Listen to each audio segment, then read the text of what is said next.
problemas nós temos hoje um monte, né, e tal coisa, temos também um monte de soluções já realizadas e em andamento.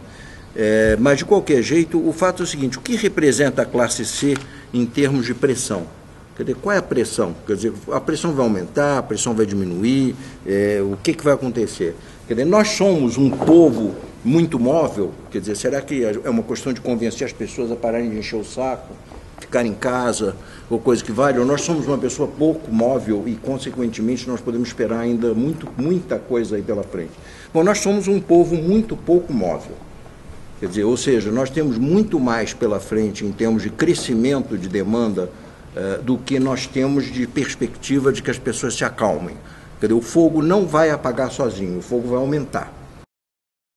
A mobilidade é quantas viagens em média por habitante por dia. Mas existe um outro índice que poucas pessoas falam, que é a imobilidade. Pessoas que não andam, não fazem nada, não saem de casa. Quer dizer, não saem de casa, quer dizer, vão até a esquina, eventualmente, mas eu digo, não vão a algum lugar, não tem um destino, uma viagem nem sequer a pé. Nem sequer a pé, que é a nossa maior viagem. Nossa maior viagem é a pé, né? Então, a pressão. A imobilidade, quando você baixa a renda e quando você também sobe a idade, baixa a renda e etc., você chega a mais de 80% de mobilidade. O vencimento ou a perda da batalha vai ser no ônibus. Quer dizer, o Waterloo nosso vai ser no ônibus. Essa ficção, as ficções de trilhos, metrôs, etc., isso são infraestruturas importantes que um dia nós vamos gradativamente conquistando. Mas o motivo pelo qual nós estamos no caos que nós estamos é porque as pessoas não andam de ônibus, né?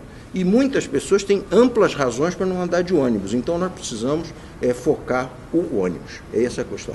Por isso é que essas medidas do tipo faixa de ônibus, etc., etc., são absolutamente brilhantes. Brilhantes.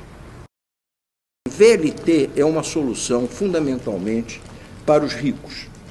Ou seja, as pessoas que já têm uma cidade estabelecida, que não muda mais, que já está e cujo você já resolveu praticamente todos os problemas, tem falta de problema, você faz um VLT, porque é melhor do que as pessoas comprarem carro, que é muito mais caro ainda. Então, na Europa, isso é muito comum. Eu perguntei em várias cidades, isso é uma solução econômica? Eles disseram, não, mas o carro também não é. Quer dizer, então, nós estamos lutando com o carro, mas eles têm o dinheiro, né? Ou projeto brasileiro, o projeto do Rio de Janeiro, onde você está usando o VLT não como uma solução econômica, mas como uma solução de revitalização da área portuária e do centro da cidade. Quer dizer, não é um projeto de transporte, é um projeto urbanístico e de recuperação urbana. E isso faz sentido.